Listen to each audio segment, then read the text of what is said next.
He won his first PBA Tour title this season at the World Series of Bowling's Chameleon Championship. From Southampton, PA, the real deal, Bill O'Neill. Nice pop for O'Neill. Your current Player of the Year points leader came into the week tied with Tom Smallwood, but O'Neill will gain on him, and we'll see how much he distances himself from Smallwood depending on his finish here today.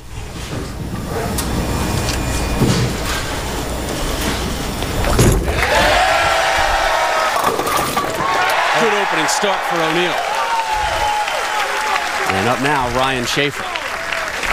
The owner of 4 Lumber Liquidators PBA Tour titles in the 2008-09 Steve Nagy Sportsmanship Award winner from Horseheads, New York. Please welcome Ryan Schaefer. Just 4 tour titles on his resume. Has accomplished so much. This is his 49th television appearance in a singles competition. Just 4 titles, though.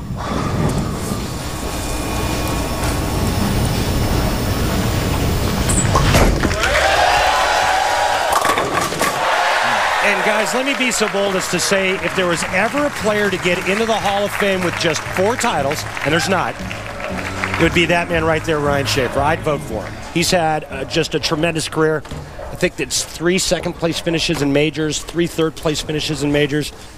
Just a great career. The only thing missing on the resume, career titles. His last tour title, the 2003 Empire State Open in Latham, New York. Won that one in November of '03.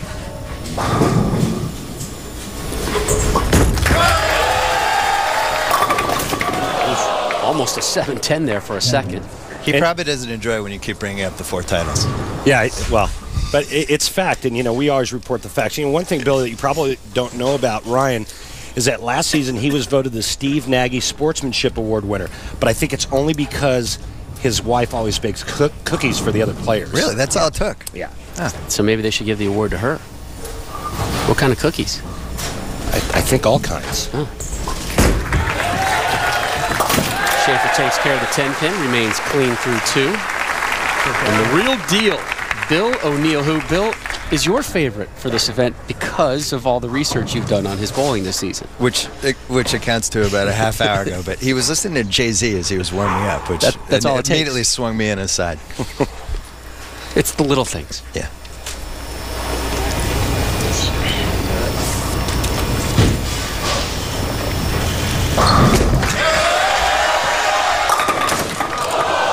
And there is the 7-10 split for you. Bill, I know you were eager to see a 7-10 this week. Well, I thought they could rename the 7-10 split because everybody's tired of the term.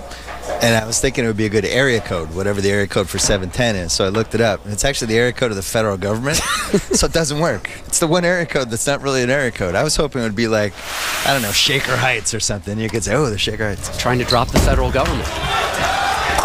Punishes the 10, leaves the 7. The federal government. Are you kidding me? It's the only area code that you can't call from.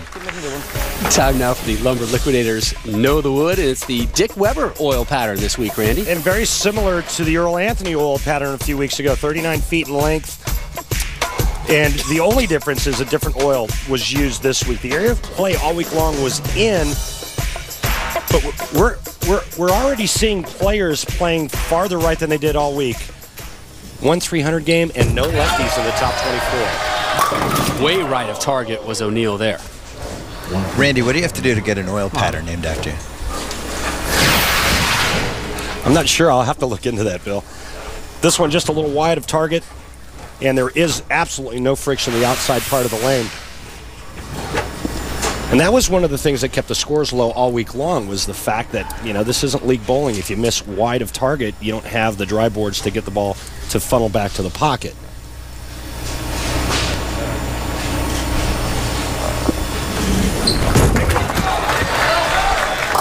Great pickup. Not as clean as that could be. Bill, maybe you could just submit something to PBA.com. Well, why don't you have an oil pattern named after you? Pretty good. Now we're on to It's a lack of respect, Randy. 13 titles. You should have an oil pattern. Thanks, Bill. Here's Schaefer stepping up in the third. Strike spare for him so far.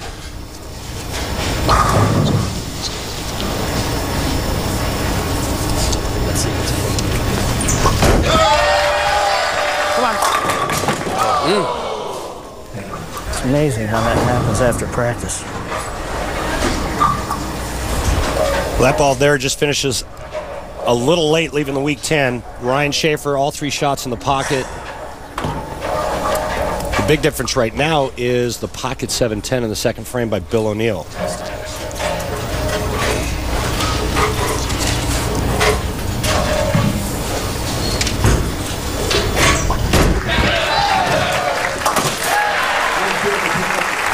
That's the toughest shot for people who bowl just in everyday life. That one in the right corner? Mm-hmm. Wouldn't you agree? 10 pin? Yeah, they're intimidated by it. I'm intimidated by it. Yeah, well, because most of the time they're not using the proper technique. They don't stand far enough to the left, and they don't throw the ball straight. They try to curve it at it.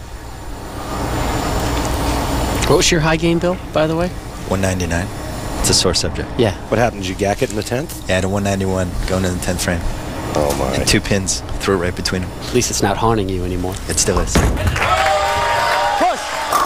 Oh, man. Leaves That the was 10 a way again. better shot than the other ones. The 10's haunting him. 3rd frame in a row he's left it. Yeah, this is a ring and 10. This is a really good shot here. Watch the 6 pin, second to the right, go around the 10 pin.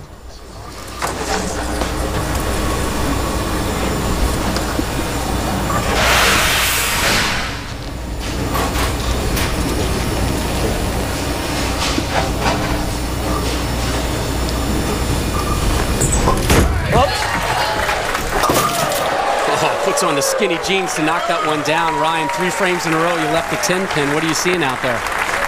Well, in practice, my ball speed was probably a hair slower.